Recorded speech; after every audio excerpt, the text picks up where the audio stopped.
এক মহিলা উহুদের ময়দানে পাগলের মতো দৌড়ে। সাহাবীরা জিজ্ঞাসা করে, মহিলা গো, কোথায় যাও? উহুদের ময়দানে যাই, গিয়া লাভ নাই। তোমার স্বামী যুদ্ধের ময়দানে এসেছিল, তোমার স্বামী যুদ্ধের ময়দানে শহীদ হয়ে যা। মহিলা থামে না, পাগলের মতো দৌড়া।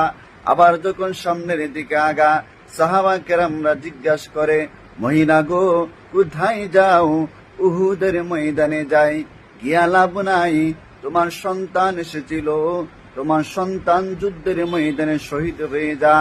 আবার মহিলা ডাক দেয়া বলে, রে সাহাবীরা, আমার সন্তান যুদ্ধের ময়দানে শহীদ হয়ে গেছে, সংবাদ পেয়েছি।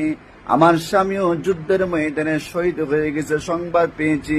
আমি জানতে চাই, আমার দিনের নবী উহুদের ময়দানে জিন্দা আছেনি? তখন ডাক দিয়ে বলে, দিনে নবী এখনো উহুদের ময়দানে জিন্দা আছে। আমি আমার মায়ের নবীরে একটা নজর দেখার পরে আমার দেহের ভিতরে যত দুঃখ কষ্ট রয়েছে, সমস্ত দুঃখ কষ্ট মুহূর্তের মধ্যে বিলীন হয়ে গেছি।